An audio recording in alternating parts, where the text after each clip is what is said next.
Today's program features. It's an honor to be able to speak today to the Dallas Rotary, such a prestigious club. I'm really excited for this opportunity. I know that I'm here with many native Texans, many who have been up to 4th and 5th generation Dallas natives. I myself am not a native Texan, but I am now a Texan by diploma and by marriage. So I graduated from Duncanville High School in the 90s, and I ended up having the opportunity to marry my high school sweetheart, who, when I asked her out on senior year, said, "Okay, but you know this ends in 6 months." I took my chances, and 15 years of marriage and 2 kids later, I must be doing something okay in that arena. But I remember being here in Dallas when it was a town that really shut down after 5 p.m. And I've watched over the last 20 years how Dallas has reinvented itself and how it's been disrupted into a town that people find themselves flocking to, whether it's through great events or a cultural center for an opportunity to connect with other people, a beacon of service, of business, of entrepreneurship. And it's no wonder that we're one of the top finalists for Amazon's second headquarters. It's because this is a great place to be. I think it's in the positive sense the Rome of the 21st century. It is a center of the world that we live in, and it's exciting to see that happen. And that's happened through the disruption of people who are willing to innovate and try new things. Now in education, I was also going to say, I did graduate from the University of Arkansas, and I understand if that preempts me from ever speaking again, but I'll take this one shot, and I appreciate that opportunity. But when we think about education and disruption, we tend to see it as a negative term, right? We have that image of the kid in class who's always raising his or her hand to go to the bathroom, or the one poking people in the shoulder saying, "Can I borrow a pencil?" Or the one running around class. I see some shoulder rubs and some head nods. And I know that Rotarians are known for their character and their leadership, but I imagine that we had a few of those disruptors in this room when we think back to our school days. But when we talk about education being disrupted, our story really starts with Ken Jennings. You may remember this person. Ken Jennings is the all-time winningest Jeopardy contestant. He won 74 consecutive matches in Jeopardy. That beats out the next best person who had 20 consecutive wins. But Ken Jennings met his match when he went up against Watson. Watson was an IBM computer system that was developed for this very purpose, to beat Ken Jennings at Jeopardy. And Ken was pretty confident. He said, "I took some AI classes, some computer science. I understood what computers could and could not do. And Jeopardy questions are tricky." And so he said, I pretty much feel like I have this. But then after, as you can see his face and the score, 77,000 to 24,000, Watson wiped the floor with him. And he says this: "I felt obsolete. I felt like a Detroit factory worker of the 80s, seeing a robot that could now do his job on the assembly line." And I know firsthand from our students of the 21st century that while they don't feel obsolete, they do feel pretty insignificant in the current educational system and the values that we espouse. They feel like their voice doesn't really matter, that they too are on an assembly line and they're not quite sure to where. And so we have to ask ourselves, if Jeopardy is no longer the gold standard of the intelligent American, what is? And who will be leading these institutions and our corporations in the future, and what kind of education are they going to need? When I think about this problem, it's one in maintaining the status quo. And I see 4 key areas where we have to identify what is wrong with the system so that we can come up with solutions to fix it. The first is in misplaced priorities. Since 2001, we've spent over $8 billion on high-stakes standardized testing. There's nothing wrong with standardized testing. It's one metric that we can use to understand where students are at a snapshot in time. The problem is when we elevate it to be the most important metric that we measure. Imagine going to the doctor and the doctor checks you over and says, "Your temperature is 98.6 degrees, you're just fine." You say, "But doc, I've got this nail sticking out of my head. Is there nothing that you can do for that?" This is the same thing we're doing when we approach education from one narrow set of measures and values. Secondly, there's a lack of engagement. 63% of high school students report being intellectually disengaged in their school experience. That doesn't suddenly just turn on after they graduate. We have to provide ways for them to be excited about the work that they're doing. Diminishing creativity. Sir Ken Robinson, one of our world experts on creativity, talks about how 90% of the creativity is lost from kindergarten to 12th grade.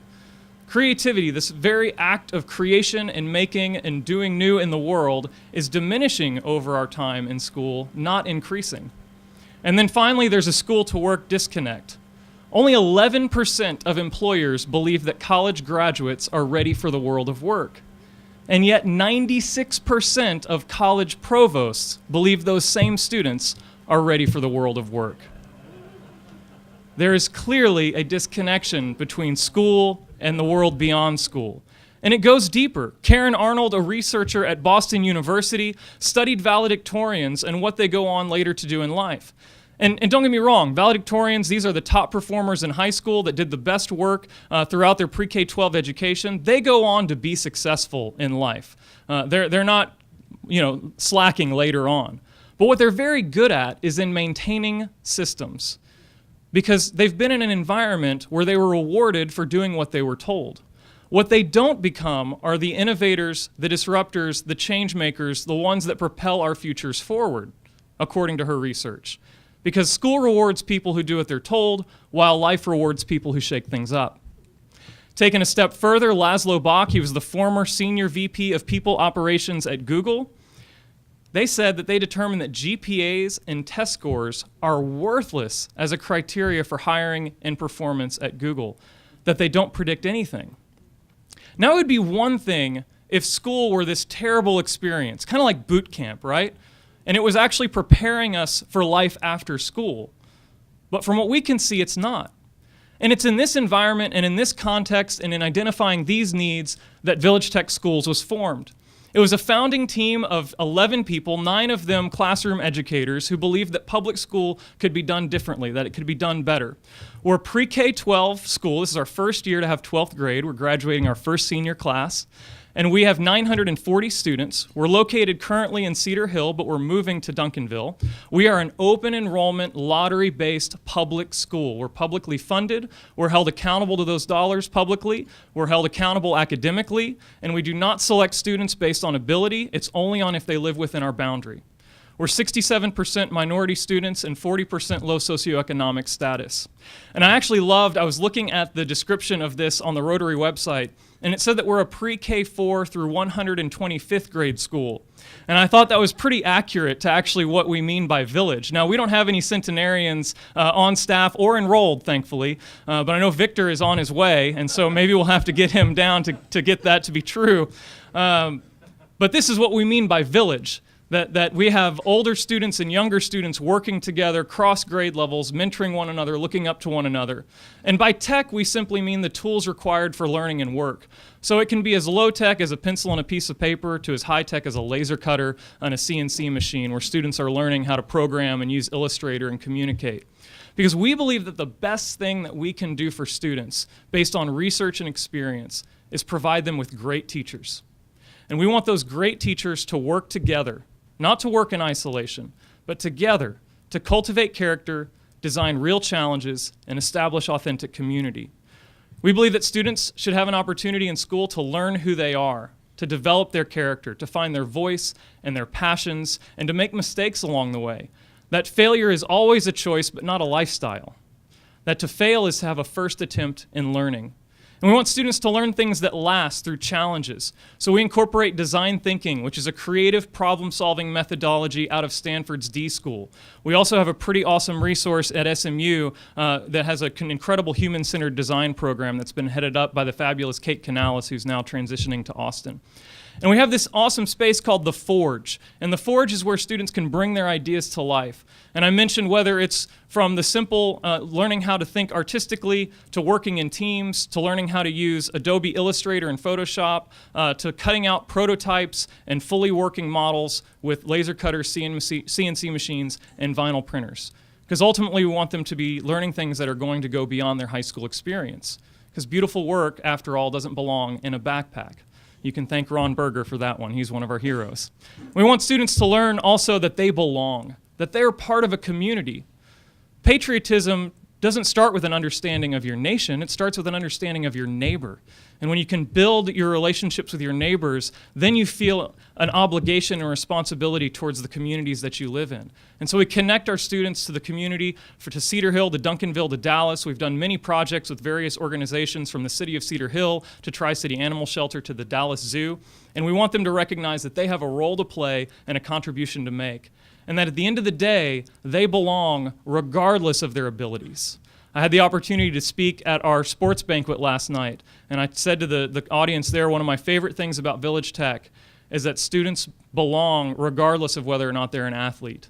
And in so many schools, it's what you do that creates that sense of belonging, not who you are. And so when we think about these 4 problem areas, these are some ways in which we address them. In the misplaced priorities, we have to measure what matters. So for us, it's not enough to look at academic measurements. We also want to measure what we call our TAPE measures. Technical, because we want students to show initiative and to be solution-focused. Academic, because we want them to be inquisitive and creative. Professional, because we want them to communicate and collaborate. And then social-emotional, because we want them to be compassionate and to have confidence. And this is a huge area for us in 2018. Stanford actually conducted a study where they brought in a number of other colleges, and they looked at their freshmen. And they said that we are getting the most academically gifted freshmen we've ever seen. Their resumes are off the charts. But they are hiring more psychologists and counselors and social workers than ever before because these young people are burning out their freshman year in epic proportions. So we have to take a look at the bigger picture of the whole child. And we display all of this, there we go, at the end of the year through an exhibition of learning that we call Forge On.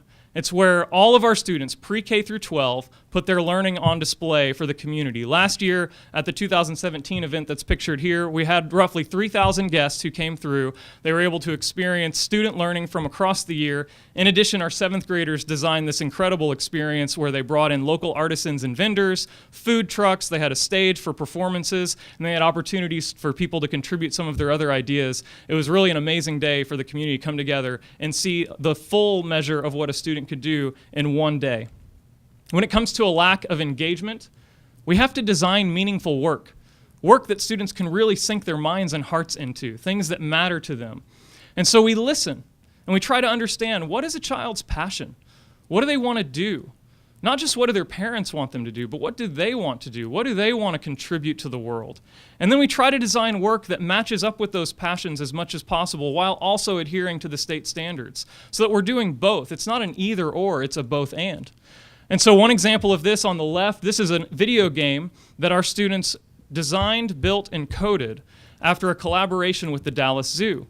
Marty Copeland came out their 9th grade year and sparked them with this challenge to raise awareness about conservation of animal species. And after 2 years of working on this project, one group took on the hawksbill sea turtle and designed and built this game, and it now sits today in Children's Fair Park Aquarium for other students to be able to play and learn from. Or it could be younger students like these 5th graders who designed and painted these soapbox derby cars. Or our pre-K students who have this precious video asking for crayons because they learned that there were students in other countries that couldn't get access to crayons. And so they learned how to take all of our broken crayons, melt them down, put them into molds, and then ship them off to other students around the world, building empathy at a very young age. These are the types of learning experiences that turn students on to learning and living and get them equipped for the rest of their lives. When it comes to diminishing creativity, we want students to bring their ideas to life. This comes in a few different forms. One, this is Grayson. He's one of our seniors as well, and he had the opportunity to go to Italy on a Future of Food Summit. So we have students from all over the United States and world, leaders from all over, talking about what are we going to do about the future of food. And his group actually won the design thinking competition, and it was his idea to create a drone-based irrigation system that put the group on the podium. And so really exciting to see that his ideas are already being displayed on an international stage. Or it could be locally, where we had Ashley and Morgan and Gadiel who are working with SMU to redesign and build out their Maker Truck. The Maker Truck is essentially a mobile learning lab where students can make and tinker and hack and use science, technology, engineering, and math, and it's going to go throughout DFW. And so this was their summer internship where they were able to work on this. And when it comes to a school-to-work disconnect, well, this one's pretty straightforward. we have to connect students to the world beyond school. And we do that in a number of ways. One, this is a student panel. We've been privileged the last 2 years to be host to Dallas ISD's Personalized Learning Group. It's a group of about 20 assistant principals who are working with the school retool program, who are learning how to hack new solutions in their school environments. And so they spend a day with us, do a school tour, and then listen to our students and teachers talk about what it means to be a part of Village Tech, alongside the work that they're doing with the redesign program within theirs. And so here our students get to talk about the work to adults outside of our environment. Additionally, our juniors complete internships, so it's a 2-week job shadow. In this case, these are 11 young folks who got to partner with Charlton Methodist during their internship. Or it's just as simple as public speaking. All of our students from pre-K through 12 get comfortable speaking in front of audiences and talking to others. This young lady is in this case, telling her dad all about what she was learning at Fort John. And then finally, one of the things I'm very excited about is, with this being our first senior class, our seniors have been working on their senior capstone. It is an interdisciplinary project that starts at the end of their junior year, and it's built around their passions and needs in the community. So they come up with the idea, they build the team, and they run the project. In this case, that's Danton working with our board of directors, as well as Mark Boyd, who happens to be the president of the Duncanville Rotary Club, who was here that night. And he partnered up with the Habitat for Humanity. And Habitat for Humanity does an amazing job building a community, getting a house built, teaching those homeowners how to leverage that house as an asset. But what they expressed as a need for themselves is, we're not sure how to get homeowners trained into being a homeowner. Many of the folks were used to having a landlord. And so you contact the landlord to come fix the drywall or change the light bulb or fix the plumbing. And so this team of students, led by Danton, actually created training kits. So this one, they're learning how to fix a small hole in drywall. So they created all the graphics and they created the kits themselves in partnership with Habitat. This one I can't speak too much about because there's a patent pending. This is a group who has set out to better understand some issues with people with disabilities. And in this case, it was a young man with cerebral palsy who was having all kinds of trouble with his foot pedals. And this group throughout the year did a number of different activities. One, they visited a gym in Dallas that works with veterans with disabilities to really get an understanding of what it is that the problem is. And from that, they've actually designed a newly functioning foot plate. And he asked me to not say any more than that. He met with the patent office like 2 weeks ago. So, but I'm pretty excited that their prototype could be on display for you guys. So I've talked a lot about what our students are doing, but I also had the privilege of bringing with me Isis Tolson, one of our seniors, and she's going to share a couple of significant learning experiences with you as well, and then we'll close out our presentation. Isis, if you'll come on up. And then you just click that right there. Hello, everyone. Thank you so much for having us. As Mr. Williams said, my name is Isis Tolson, and I'm a senior that's going to be graduating in 10 days, so I'm pretty excited. So I began attending Village Tech in the 8th grade, which is about 5 years ago, and I started attending Village Tech, and I was like, I know what I'm doing. This is school. School is easy. I'm one of those students that would be like the valedictorian that does something after graduation, but not anything incredible, because I'm really, really good at test taking. Like, give me a Scantron and I can ace a test.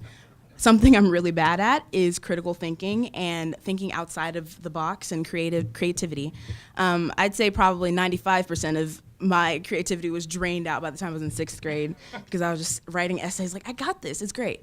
So coming to the Village Tech, though, I walk in on the first day and they have us do something called the Marshmallow Challenge, which, if you don't know what the Marshmallow Challenge is, it's you have to stack a marshmallow as high as it can go using spaghetti and tape. And I failed miserably. It was probably one of the worst moments of my life. I was like, I can't do school anymore. I gotta go cry. And it really wasn't. It was a horrible experience in the moment, but it's taught me something about myself that I've worked at for the last 5 years. That's something I want to share with you guys, which Mr. Williams mentioned earlier, failing and being able to fail well but succeed even better. I'm going to talk to you guys about some of the projects that I've done and some of the experiences I've had over the last few years, starting with 9th grade. Every year at Village Tech, the high school experience is called the Odyssey.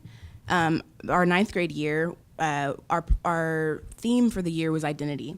And so we took psychology, which having 15-year-olds take psychology is kind of scary because you do the whole Freud thing and everybody's freaked out and it's great. We had Miss Podani as a teacher. If you don't know her, it's great. It's another story for another time. But we talked about identity and what makes a person who they are. Talked about what makes a person who they are. And then we applied what we learned in digital and graphic design and created something that our graphic design teacher called Making Our Mark, which ended up being a book of logos produced by students, one of these being it. And the basis of the project was to create something that reflected who you were at the moment or what you wanted to do in the future. This is an example of a logo done by one of my friends, Alex. She wants to be a book publisher, or that's what she wanted to do at the time. For some students, it was super easy. They knew exactly what they wanted to do. This is another classmate of mine. He wanted to play basketball, and so that's what he based his design off of. This is mine. As I like telling stories, and that was kind of what I wanted to portray with my logo. I'm a storyteller and I'm a writer, and that's what I wanted to reflect. Other students, though, had no idea what they wanted to do, and that was okay as well, because in the 9th grade, you're not exactly supposed to know everything about everything, even if you think you do. And so this student, she came up with this design that has a question mark, just like, I don't really know what I want to do, but I'm figuring it out.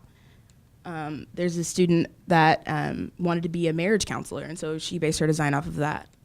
And then one of my favorites, Morgan Weaver, she wants to be a graphic designer. She still does to this day. And then Grayson Ingram, he wanted to build houses, and he wanted to be an architect. This is 8th grade me. I'm going to talk a little bit about that. So yeah, that project was a really important project for me because it kind of forced me to look at my life and look at who I am, and make some decisions about like what I wanted to do. I don't know exactly what I want to do. I don't know the job title, but I do know that I love telling stories. And so if that's like I'm a lawyer and I'm telling someone else's story and getting them help, or a novelist, which would be crazy because sometimes they're poor, but it's fine. So now I'm going to talk to you a little bit about my senior defense, which Mr. Williams has talked about. The senior defense is the capstone. It's the summit part of your Odyssey experience as a Village Tech High School student. And it's you have to defend your diploma, basically. What makes you eligible to graduate? It's the last requirement for graduation. And so I did mine last Thursday, I believe. Yes, I did last Thursday. And I passed, so I'm graduating. That's really good. Yeah. So I redid a speech I gave in the 8th grade. I gave a speech. We had two topics, either how to be VT or racism in post-racial America. And, because I wanted to stay out of controversy, I picked racism. And so this is me at 14 giving a speech on racism in post-racial America, which is really funny because at the time I was convinced I knew everything there was to know about racism. Like, it's wrong and we can fix it. We just got to do 1, 2, 3, and 4. And as I've gotten older, I've realized that it's not a easy fix. People are complicated. And so that's what I talked about in my senior defense. This is the picture. Oh, wait, no. What did I do? Oh, no, I don't think I have it. Okay, well, there's another picture, but it's a picture of me now. Obviously, you can see me, so it's fine. I redid that entire presentation or that speech and gave my updated view or perspective on the issue. And one thing that was very different from when I first gave this speech to now is that I don't have to have all the answers. Not having answers really freaks me out sometimes because I like plans and I like bullet points that I can follow and check off. But something I've realized and grown to realize while being at Village Tech is that I don't have to have the solution. I have to work at the solution. I don't necessarily have to know what the right answer is right now, but I need to figure out how to get there. Because the learning happens in the journey between point A and point B. It doesn't happen when you get to point B. And that's something that I'm really glad to have learned at Village Tech, because if you let me out, like graduating from a regular high school and learned nothing about how to fail well and succeed even better, I'd probably be really sad and like also not very successful. So, so that's kind of what I wanted to talk to you guys about. Village Tech is the place where I found my voice, and it's because they've given me opportunities like this to speak to groups of people just about what I've learned and what I know. And I'm really excited to graduate, especially from Village Tech, and just get to kind of take on the world. I'm small, but I got a plan, and I'm going to work towards completion. So, yeah, thank you guys for having us.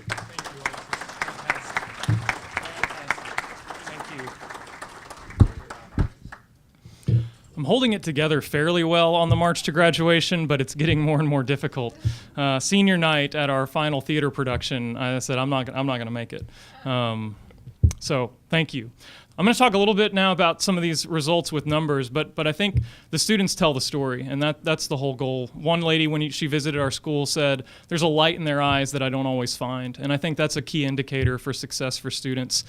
So currently, 100% of our seniors are on track for a distinguished diploma, the highest in Texas. We have a few more defenses out there, so this number could fluctuate just a little bit before we're finished, but that's where we're sitting today. 100% of our high school students complete coherent course sequences in both graphic design and engineering. Additionally, 100% of our pre-K-12 students present to professional audiences each year. We had 90% of our juniors placed in professional internships, and while STAR is not our sole measure, 17 out of 21 area schools and charters that we compared ourselves to, we had a higher passing rate than those 17 out of the 21. And we have 73 seniors who have earned $750,000 in scholarships, and 92% are currently college and military bound. So we're really proud of their work and what they've done. Thank you. Briefly, some of our numbers. We are a 501c3 nonprofit organization. We have about a $7.6 million operating budget. We've averaged 10% year-over-year enrollment growth, and we've raised over $1.1 million in grants and fundraising. We've had the highest financial rating from Texas each year with 3 audits with unmodified opinions. And this year, we've raised $140,000 through 2 Dallas Foundation gifts. One of those was our first ever 6-figure gift. So we're really excited that not only are we doing this educationally, we're also mindful and good stewards with Texas's resources and public tax dollars. And this comes because of an incredible leadership team. I mentioned those 9 founding teachers. We knew that we needed expertise in other areas, so we gathered other folks who are experts in areas of business development, executive leadership, educational design, architecture, nonprofit leadership, and public school leadership. These folks put day in, day out. One of the things about being in school world is you wear a lot of hats. And these people have worn tremendous hats throughout the last 5 years to bring us to where we are today. Where we are is we've done all of this in 26 portable trailers for over 900 students. Thankfully, that's not where the story stops, as we are currently under construction for Phase 1. We've purchased 28 acres in Duncanville. There's a 47,000 square foot facility on site that we're renovating to turn into our high school.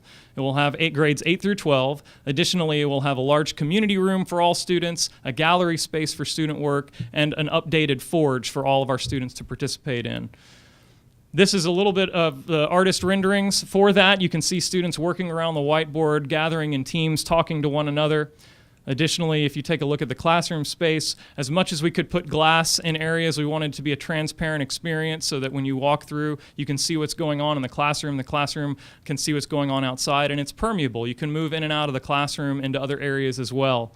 And then I love this picture because this is that large community room with our learning stair, so where people can gather together and host events and have lunch, of course. And this is our class of 2018 who's graduating today. And I know that with the pioneering spirit of this Dallas Rotary, being the first in Texas in 1911, that you share my concern for the workforce of tomorrow. You share my concern for our students in the world that they're going to be responsible for maintaining and creating. And so with that concern, we have to continue to invest, and we have to continue to be knowledgeable about schools that are transforming education so that we can create students who are competent, caring, and courageous adults. It was such an honor to have this opportunity to speak with you today. Thank you so much.